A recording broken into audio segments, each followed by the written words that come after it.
Здравствуйте! В эфире телеканал Тува-24. С вами Алдын Казбуян, и я расскажу вам об основных событиях на сегодня. В республике пенсионерам начали поступать денежные выплаты. В Туве единовременную выплату в 10 тысяч рублей получат более 82 тысяч человек. Напомним, что президент России Владимир Путин подписал указ о единовременной выплате 24 августа. Тему продолжит Айра Асад.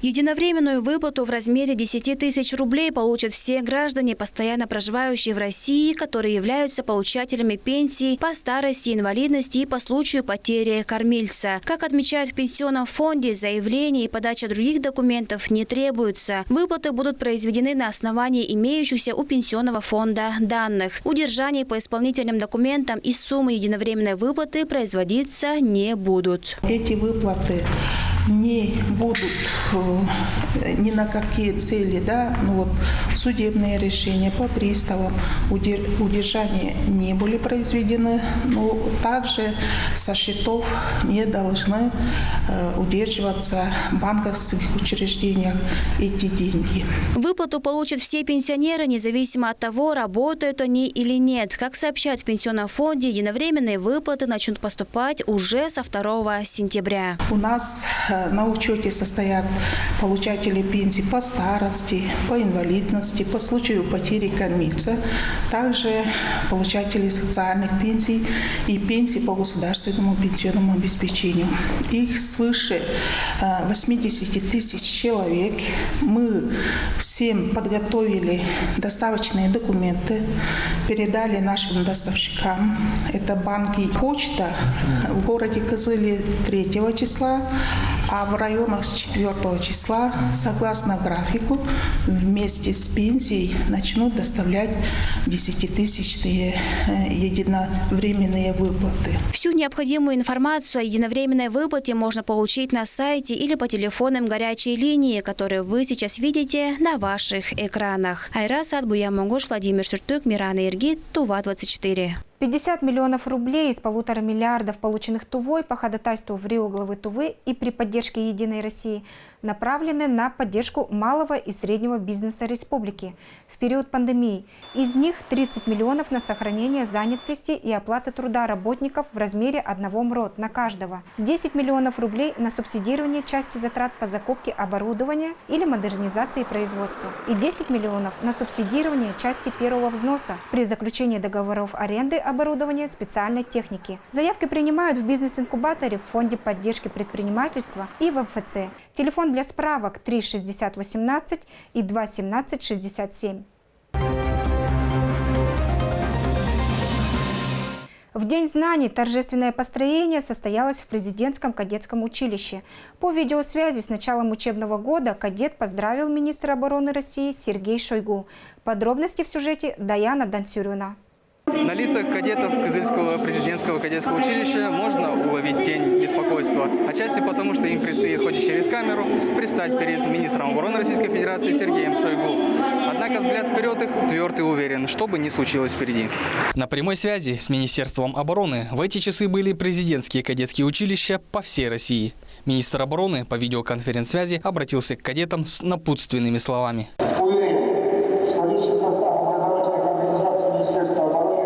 Успешно подготовить квалифицированные военные кадры, способные решать любые задачи по обеспечению безопасности страны и укреплению ее обороноспособности.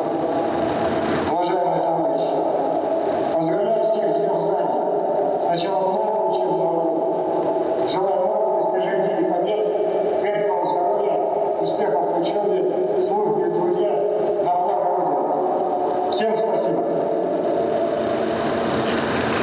Кадет Андрей Зорин поступил в училище в этом году. Сейчас он будет учиться в 5 классе. За несколько недель в стенах военного училища жизнь по уставу для Андрея стала привычной. Я решил поступить, потому что у меня папа военный, ОМОН. Я от учебы ожидаю одни сюрпризы. Я уже почти привык к распорядку дня. И распорядок дня не такой уж простой. А ложитесь спать во сколько? Ложимся спать в 21. Я буду учиться хорошо, чтобы стать космическим летчиком. Это твоя мечта, да? Да. Впереди у кадетов годы напряженной и интересной учебы. Главная цель престижного учреждения – подготовить для страны высококлассных специалистов в различных сферах. Благодарю педагогический коллектив училища за творческий упорный труд, за высокий стандарт обучения кадетов и пожелать новых достижений. От всей души приветствую новое пополнение кадетов 5 классов. Желаю вам побыстрее влиться в дружную кадетскую семью, настроиться на учебу, испытать свои силы в научно-познавательной деятельности, в творчестве и спорте. А для выпускников, начавших учебный год, пусть станет самым плодотворным стартом для следующего этапа жизни. В Кызылском кадетском училище учатся не только дети из Тувы. Много ребятишек из Сахалинской, Омской областей, республик Бурятия и Башкортостан. Последние несколько лет по договору между Министерством обороны Российской Федерации и Монголии в училище обучаются также 15 монгольских кадетов. Педагогам Кызыльского президентского кадетского училища. Именно вы искренне и бескорыстно дарите кадетам теплоту своих сердец, с удовольствием делитесь с ними своими знаниями, идеями, способствуете формированию характера и жизненных ценностей. Именно вы, дорогие мои преподаватели, закладываете основы инженерного мышления кадет для развития экономики нашей необъятной страны и формируете нравственные качества для стремительного применения искусственного интеллекта. Обучением детей и обеспечением условий для качественного образования в училище занимаются более 200 сотрудников. Во время торжественного построения лучшим из них вручили награды Минпросвещения РФ. Благодаря усилиям наставников, выпускники президентского училища ежегодно показывают блестящие результаты на ЕГЭ и без особых проблем поступают в престижные вузы России. Самая хорошая и лучшая успеваемость у меня по предметам таким, как алгебра и геометрия. Они мне легко даются. А вам? Мне нравятся предметы обществознания, история, биология. Что планируешь в дальнейшем после выпуска? Куда поступать? Я хочу поступить в военный вуз Министерства обороны на факультет психологической службы. То есть я буду сдавать предметы обществознания и биология. Ты? В будущем хочу тоже поступить в университет в УМО и буду сдавать такие предметы, как общество и профильная математика. Специальность какую? Специальность экономическая безопасность. Будущим выпускникам предстоит сделать судьбоносное решение – определить свой дальнейший жизненный путь. Новому набору предстоит освоить объемную образовательную программу. Всем им, однако, предстоит стать достойными гражданами России. Даян Дансурюн, Чайхан Дангак, Мирана Иргит, Тува-24. 2 сентября патрульно-постовая служба полиции отмечает 98 лет со дня образования. Деятельность службы в качестве структурного подразделения органов внутренних дел началась с 1923 года, когда была объявлена инструкция о правах и обязанностях постового милиционера. Подробнее в материале Сайгына Бюрбю. В Туве история патрульно-постовой службы начинается с 1927 года. Тогда в Кызыле охрана общественного порядка осуществлялась одним из отделов милиции при МВД Тувинской Народной Республики. За прошедшие годы патрульно-постовая служба превратилась в одно из самых опытных и боеспособных подразделений органов внутренних дел региона, способных решать любые задачи. Его сохранить, Давай, мужик. О, молодцы наши милиционеры.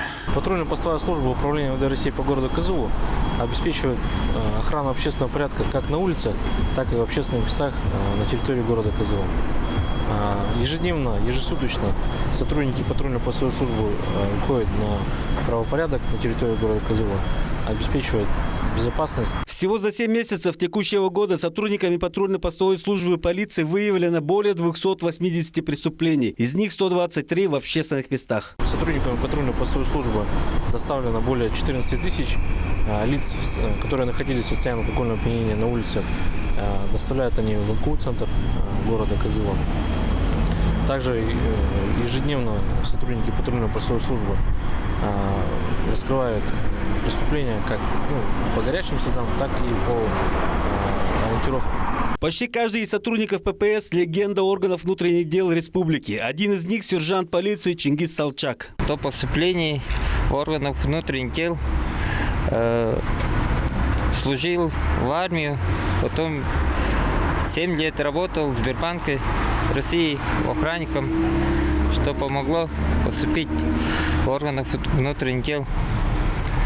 С какого года в органах внутренних дел? В 2019 году Поступили, да? Поступили. Уже 2 года, уже достаточно набрал опыта. Очень скромный человек на самом деле является мастером спорта международного класса по кикбоксингу и кандидатом в мастера спорта по боксу. Спортом я начал заниматься с 3 класса, раннего детства. И до сих пор занимаюсь, выступаю в различных соревнованиях. Чингис Анатольевич за всю спортивную карьеру в кикбоксинге стал чемпионом Сибири среди профессионалов, 3-кратным чемпионом России, 2-кратным призером Кубка мира, чемпионом Европы и мира. И таких самородков в патрульной постовой службе немало. Я хотел бы пожелать, поздравить, во-первых, действующих сотрудников патрульной постовой службы, ну и сотрудников, ветеранов данной службы. Сайгын Бербил, Владимир Сюртук, Кузел Сарыксарян, Тува-24. А госавтоинспекция Тувы с 1 сентября начала декаду безопасности дорожного движения. Каждое утро возле школ выставляются посты ДПС, которые контролируют обстановку. С началом учебного года детям необходимо время для адаптации к транспортному потоку, а водителям нужно быть предельно осторожными. За каждой школой закреплен сотрудник ГИБДД, который отвечает за безопасное поведение детей на дорогах. Акция проводится совместно с Министерством образования республики. Сотрудники ГИБДД также принимают участие в акции «Помоги собраться в школу», посещают с подарками учащихся подшефной школы номер 2 и детей сотрудников, погибших во время исполнения служебного долга. С 1 сентября в России стартует масштабная программа «Пушкинская карта», предложенная президентом России Владимиром Путиным. Благодаря ему молодые люди в возрасте от 14 до 22 лет смогут за счет государства посетить культурные мероприятия в музеях и театрах страны. Подробнее в сюжете Айданы Ховалых. В России с 1 сентября стартовала программа «Пушкинская карта», о которой во время прямой линии с жителями страны заявил президент Владимир Путин. Накануне в Минкультуры Тувы руководители учреждений культуры обсудили готовность нового репертуара и техническую сторону вопроса. Ведь впереди театральные и концертные сезоны, посвященные столетию ТНР. Наша задача сейчас, каждый руководитель, который непосредственно с этим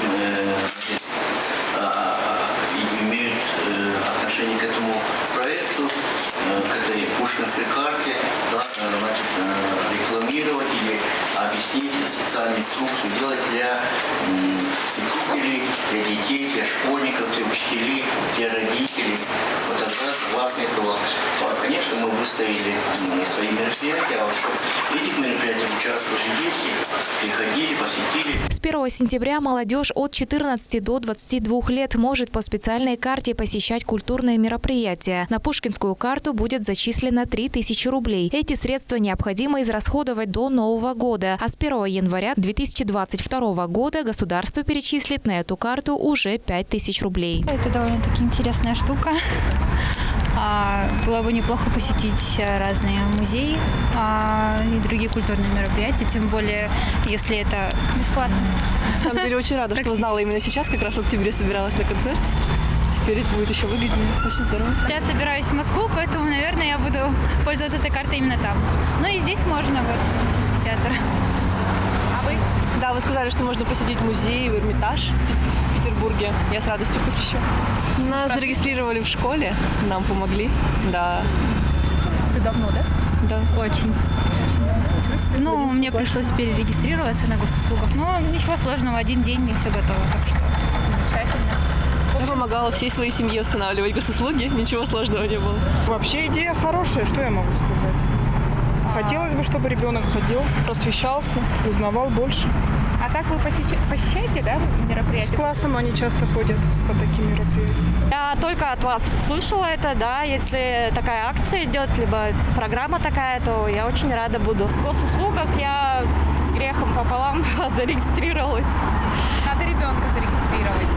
Ясно, ну хорошо, можно попытаться. Мы в разные города ездим, и за границу, например, через большие города, там Красноярск, Москва, и в то время как раз я обычно вот музеи планирую всегда. И можно было бы, если вот со старшим сыном с 14 лет, то попасть как раз. Оформить пушкинскую карту несложно. Все, что нужно, завести учетную запись на госуслугах и приложение «Госуслуги Культура». Второй способ – скачать приложение Почта банка и также оформить виртуальную карту. Для тех, кто не может использовать виртуальную карту или хочет иметь карту пластиковую, с октября можно заказать ее в отделениях Почта банка. Можно также выбрать дизайн карты. В любом случае это занимает не более 5-10 минут. Просто на скачивание, установку приложения и регистрация в нем. После этого гражданин от 14 до 22 лет может совершать уже покупки. Как правильно сказали, покупки можно совершить только в определенных терминалах. Покупки можно совершить только в учреждениях культуры.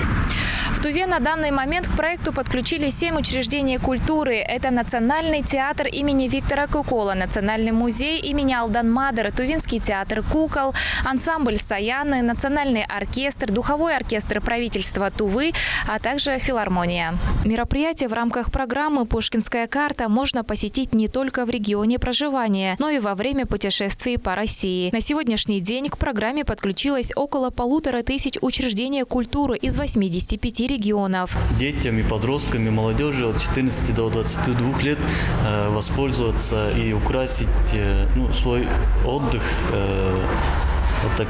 Вот такая возможность им предоставляется посетить разные культурные мероприятия в Туве. Мы несколько месяцев трудились, чтобы туда запустить мероприятия, зарегистрироваться во всех в операторах, чтобы вся эта система функционировала. 17 октября у нас будет открытие 53-го концертного сезона, который будет в Национальном театре. Это открытие сезона в честь столетия Тувинской Народной Республики. В этой программе открытие 53-го концертного сезона будут представлены в театрализованной форме музыкально-хореографические постановки, показывающие эпоху Тувинской Народной Республики.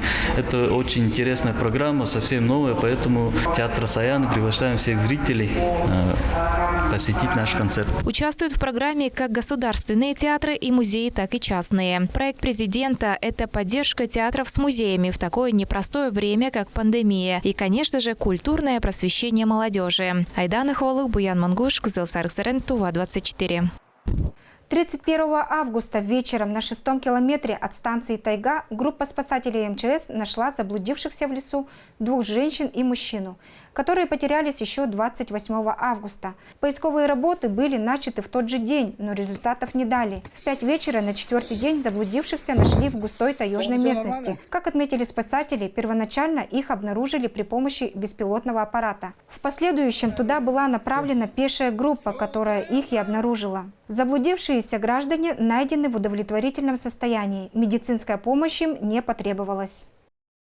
По поручению в Рио главы Тувы Владислава Ховалыга выделены средства на демонтаж искусственного покрытия стадиона имени 5-летия Советской Тувы, которое прослужило 12 лет из положенных 10. Еще одна радостная новость для бегунов. На асфальтированной беговой дорожке наконец появится резиновое покрытие. Сломанные трибуны заменят на новые, а также оборудуют игровые площадки. Через федеральную программу «Спорт. Норма жизни» мы закупили, получается, футбольное поле само, а через республиканские финансовые средства мы будем менять, то есть демонтаж, монтаж. Федеральные средства мы полностью в полном объеме мы еще в прошлом году выполнили. В этом году, получается, у нас по поручению Владислава Товарищевича мы будем полностью за республиканские финансовые средства обновлять. В течение 7 дней у нас поступит резиновая крошка, мы уже начнем. Примерно в это же время специалисты с Новосибирска прилетят и начнут клеить новое покрытие. По поручению президента Российской Федерации должны увеличивать количество систематически занимающихся физической культурой и спортом до 70% до 2030 года. Поэтому мы беговую дорожку хотим полностью для населения бесплатно предоставлять. Все работы по реконструкции стадиона завершатся к началу октября. В фильм из Тувы «Стальные ветра» стала победителем международного кинофестиваля «Восток-Запад. Классика и авангард» в номинации «Лучшая режиссура». Кинолента «Стальные ветра» режиссера Ролана Оржака, автора сценария и продюсера Виталия Петрова снят при поддержке Министерства культуры и Министерства информатизации и связи республики. Тувинский зритель может увидеть фильм осенью 2021 года. Эфир телеканала подошел к концу. Следите за нашими новостями в социальных сетях. Пусть завтра будет лучше, чем сегодня.